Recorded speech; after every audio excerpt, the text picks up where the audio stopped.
Hello friends, आज हम class 11th का चैप्टर नंबर फर्स्ट जो है हमारा some basic concept of chemistry, इसको हम पढ़ेंगे। इसमें सबसे पहले हमारा टॉपिक है जो है हमारा लॉ ऑफ केमिकल कॉम्बिनेशन। इसको हिंदी में हम, ये लेक्चर हमारा क्या होगा, हिंदी और इंग्लिश दोनों में होगा। तो इसको हम देखिए, आज पहला हम क्या पढ़ेंगे topic, law of chemical combination. इसको हिंदी में क्या कहते हैं, रासायनिक संयोग का नियम कहते हैं। तो देखिए, मैं इसको आपको हिंदी और इंग्लिश दोनों में बताऊंगा। तो देखिए इसको क्या कहते हैं, ये रूल, ये लॉ हमारा कहना क्या चाहता है, each chemical reaction is based on certain rule, these rules are called the law of chemical combination. इसका मतलब क्या हुआ कि कोई भी रासायनिक अभिक्रिया खुद को संपन्न कराने के लिए जिस नियम का पालन करती है उसको क्या कहते हैं, रासायनिक संयोग का नियम कहते हैं। जैसे कि देखिए, यहाँ पे मैं कार्बन ले लेता हूँ, यहाँ पे ऑक्सीजन ले लेता हूँ O2, और ये हमारा क्या बना लेता है, कार्बन डाइऑक्साइड बना लेता है, ठीक। और साथ ही क्या होता है, हीट देता है, और फिर क्या होता है, बहुत सारी लाइट देता है।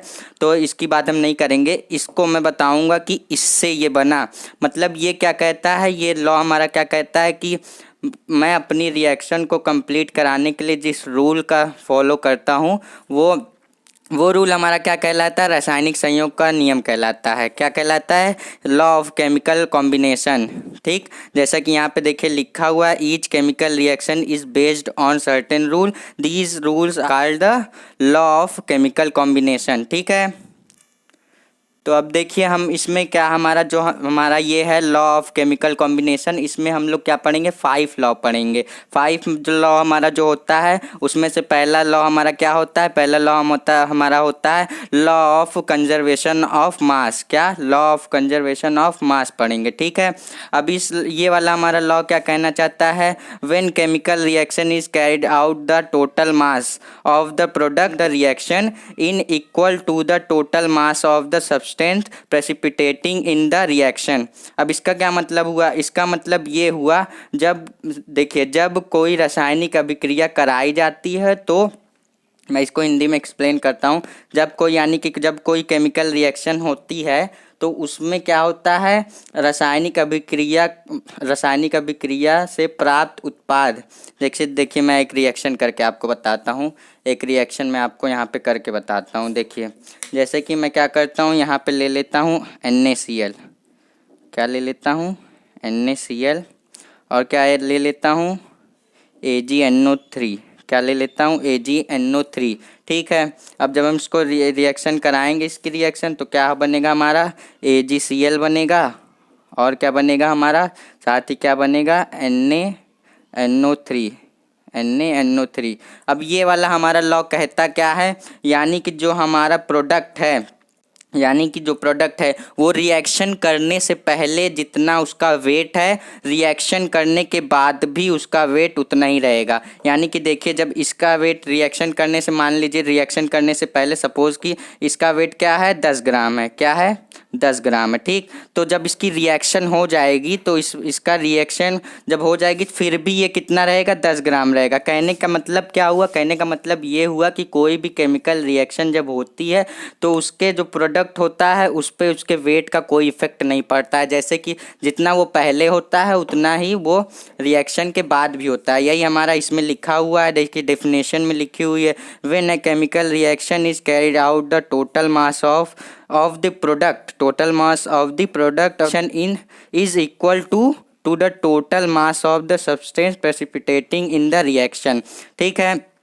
अब ये रिएक्शन हमारा एक और क्या कहता है, इसको ये हमारा क्या कहता है, जैसे कि आपने ऊर्जा संरक्षण का सिद्धांत पढ़ा है ना, तो हम ऊर्जा को उत्पन्न कर सकते हैं ना तो नष्ट कर सकते हैं, उसी तरीके से हमारा ये भी है। देखिए क्या कहता है, देखिए, in chemical reaction matter is neither produce nor destroyed, it can only change in from to condition के जहाँ पे आप स्टेट भी कर सकते हैं जो चाहे। इसका मतलब क्या हुआ, इस लाइन जो हमने अभी पढ़ी, उसका क्या मतलब हुआ, कोई भी हम जो प्रोडक्ट है हमारा, उसको ना तो हम बना सकते हैं ना तो हम उसको मिटा सकते हैं। देखिए यहाँ पे लिखा हुआ, मैटर इज नाइदर प्रोड्यूस्ड और नॉट डिस्ट्रॉयड, ना तो हम उसको बना सकते हैं ना तो उसको मिटा सकते हैं, बल्कि उसका क्या करेंगे, एक फॉर्म से दूसरे फॉर्म में उसको कन्वर्ट कर सकते हैं। ना तो हम उसको बना सकते हैं और ना ही उसको मिटा सकते हैं, ठीक है। तो इसके लिए क्या किया, इस जो हमारा इस सबसे पहले हमने क्या बताया, लॉ ऑफ कंजर्वेशन ऑफ मास के लिए एक साइंटिस्ट ने हमारा एक एक्सपेरिमेंट किया था। वो साइंटिस्ट हमारे कौन थे, साइंटिस्ट हमारे थे लेंडोल्ड। क्या कौन थे, लेंडोल्ड। मैं यहाँ पे लिख देता हूँ, देखिए लेंडोल्ड, लेंडोल्ड, लेंडोल्ड एक्सपेरिमेंट आज हम पढ़ेंगे। ठीक, इसमें हम क्या पढ़ेंगे, लेंडोल्ड एक्सपेरिमेंट।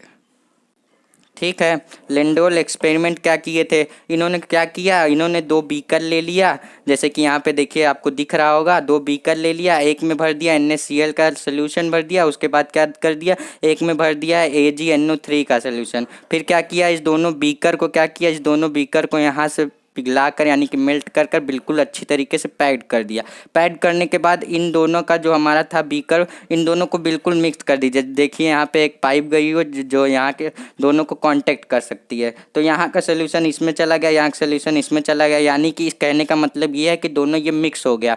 मिक्स हो गया, मिक्स होने के बाद क्या करेगा, हमारा रिएक्शन कर देगा। रिएक्शन करने के बाद जब लेंडोल्ड ने क्या किया था, इसको रिएक्शन कराने से पहले इसमें देखा था इसका वेट कितना किया हुआ था, और रिएक्शन करने के बाद इन्होंने देखा कि इसका वेट रिएक्शन कराने के वेट जितना वेट रिएक्शन कराने के पहले था उतना ही वेट रिएक्शन होने के बाद भी है।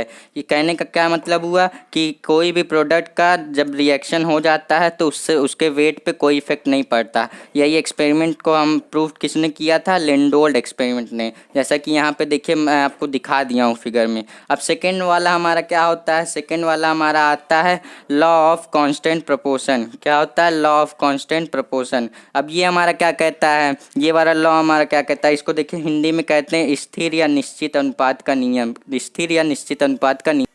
अब देखिए इसका क्या मतलब होता है, ये सेकेंड वाला जो लॉ है हमारा उसका क्या मतलब होता है, इसका मतलब देखिए यहाँ पे डिफिनेशन इसकी लिखी हुई है, देखिए मैं पढ़ के आपको बताता हूँ। The masses of their elements in a compound have a definite ratio whether they received in from any method और सोर्स, यानी इसका क्या मतलब हुआ, किसी यौगिक में उनके तत्वों के द्रव्यमान में एक निश्चित अनुपात होता है, ठीक। चाहे उन्हें किसी भी विधि यानी कि क्या मेथड, किसी भी विधि या किसी भी स्रोत यानी कि सोर्स से उसको किया जाए। तो इसका मतलब क्या हुआ, चलिए मैं इसको एग्जांपल करके दिखाता हूँ। जैसे देखिए मैं यहाँ पे H2 अगर बनाना चाहूँ तो मैं क्या लूँगा, यहाँ पे क्या लूँगा, हाइड्रोजन लूँगा, फिर क्या लूँगा, फिर ऑक्सीजन लूँगा, फिर क्या करूँगा, यहाँ से H2O बनाऊँगा। क्या करूँगा, H2O बनाऊँगा।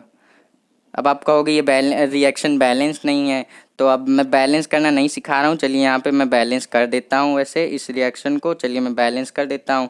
अब मैं आपको सिखाना चाह रहा हूँ कि हमारा जो सेकेंड लॉ है ये कहना क्या चाह रहा है। तो ये हमारा कहना चाह रहा है कि इसका रेशियो और इसका रेशियो एक कांस्टेंट रहता है। क्या रहता है, कांस्टेंट रहता है, ठीक है।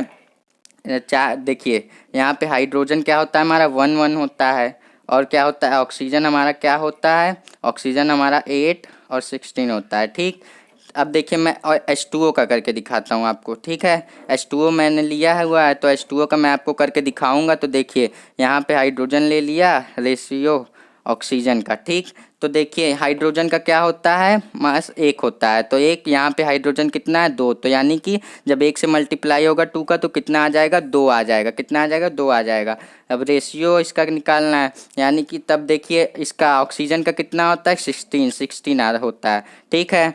अब इसको जब हम निकालेंगे तो हमारा रेशियो कितना आएगा, 1:8 आएगा। कितना आएगा, 1:8 आएगा। लॉ में हमारा क्या रहा है, ये हमारा बिल्कुल निश्चित अनुपात में रहता है। क्या, निश्चित अनुपात में रहता है, ठीक है। तो यही बार हमारा ये जो सेकंड वाला लॉ है यही कहना चाह रहा है कि जब कोई एलिमेंट होता है तो उसका रेशियो क्या होता है, एक निश्चित अनुपात में होता है, ठीक है। और भी लॉ होते हैं हमारे, 3 लॉ भी बचे हुए हैं। जो हमारा देखिए तीसरा क्या है, लॉ ऑफ मल्टीपल प्रोपोर्शन, और चौथा हमारा है लॉ ऑफ रेसिप्रोकल प्रोपोर्शन, और 5वां जो हमारा है गैलुसेक लॉ। क्या, गैलुसेक लॉ। तो हम तीनों अगले नेक्स्ट लेक्चर में हम देखेंगे। तो आई होप कि आपको ये दोनों लॉ समझ में आया होगा। सबसे पहले मैंने आपको क्या बताया, सबसे पहले मैंने आपको बताया लॉ ऑफ केमिकल कॉम्बिनेशन। फिर इसमें आपका 5 लॉ आता है, 5 लॉ में से मैंने आपको 2 बता दिया। पहला क्या होता है, पहला हमारा होता है लॉ ऑफ कंजर्वेशन ऑफ मास, बता दिया मैंने आपको। फिर दूसरा क्या मैंने बताया, दूसरा आपको बताया लॉ ऑफ कांस्टेंट प्रोपोर्शन बता दिया। ठीक है, बाकी जो 3 बचा हुआ है, बाकी 3 हम अपने नेक्स्ट वीडियो में पढ़ेंगे। तो आई होप कि आपको ये दोनों लॉ समझ में आया होगा। अगर वीडियो पसंद आई हो तो यार वीडियो को लाइक ज़रूर करना, और हमारे चैनल पर पहली बार विजिट कर रहे हो तो चैनल सब्सक्राइब करके बेल आइकन को प्रेस करना। चलिए मिलते हैं नेक्स्ट वीडियो में।